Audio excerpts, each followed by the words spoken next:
Kita lihat sama-sama kan mungkin sudah 20 tahun lalu Pak gitu ya, namanya isu thrifting ini sudah kita dengar dan bisa kita dapatkan sebenarnya gitu di banyak lokasi, di banyak tempat di Indonesia.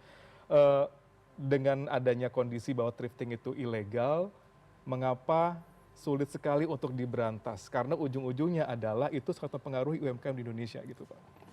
Oke, pertama gini Mas Suli, selamat malam.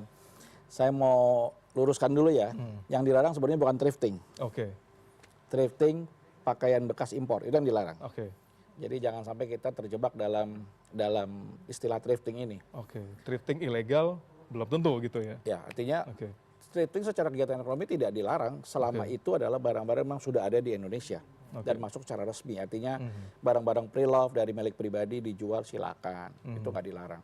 Yang dilarang adalah apabila barang yang diperjualbelikan itu ilegal. Dalam hal ini pakaian bekas impor ini kan memang dilarang dari tahun 2015 ya, Mas Ade ya. Dilarang, cuma memang ini fenomenanya menarik nih, Mas Ruli.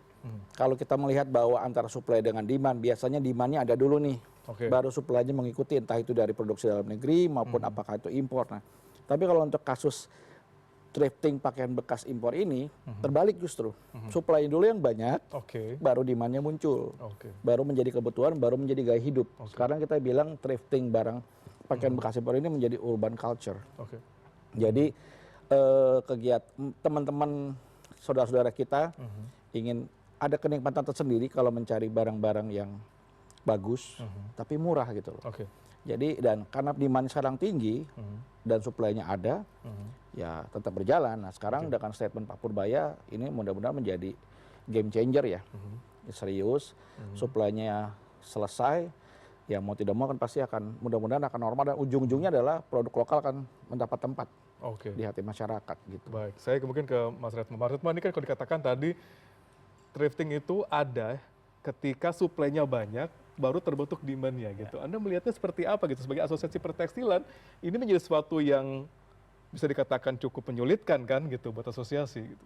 Ya tentu ya, karena ini kan dari sisi industrinya, ini kan mengganggu ya. Maksudnya mengganggu karena memang tingkat persaingannya nggak apple to apple. Kan kayak yang dilarang seperti yang Bapak bilang, yang dilarang kan barang importnya sebetulnya, import barang bekasnya yang dilarang. Nah karena ini barang bekas, sebetulnya di negara asalnya kan nggak ada nilainya, nol nilainya. Yang dibuang masuk saja, dibuang saja, donasi saja kan, masuk sini paling yang di sini hanya ganti ongkos logistiknya ya. Dan itu kan kalau dengan harga produksi lokal ya pasti jadi nggak apple to apple kompetisinya. Nah yang jadi masalah adalah ketika tidak apple to apple, industri kita termasuk yang di bawah binaan UMKM kan banyak yang pangsa pasar lokal kebanyakan kan IKM disebutnya konveksi lah kalau di tempat kita sebenarnya konveksi. Nah itu lokal semua. Nah ketika dia nggak sanggup kompetisi pasti banyak yang tutup, banyak yang produksinya kurang. Yang jadi masalah ini kan lari sampai hulunya. Jadi ini kan biasanya dia beli kain dari lokal juga nih. Nah, kainnya beli benang dari lokal. Bisa semua, jadi seluruh rantainya. Dominonya juga terasa domino sekali. efek terganggu semua. Tenaga kerja malah jadi. Ujungnya tenaga kerja. Dan tenaga kerjanya bukan hanya di hilir aja, sampai di midstream, sampai di hulu. Ini mengganggunya, daya rusaknya tuh sampai seluruh ekosistemnya.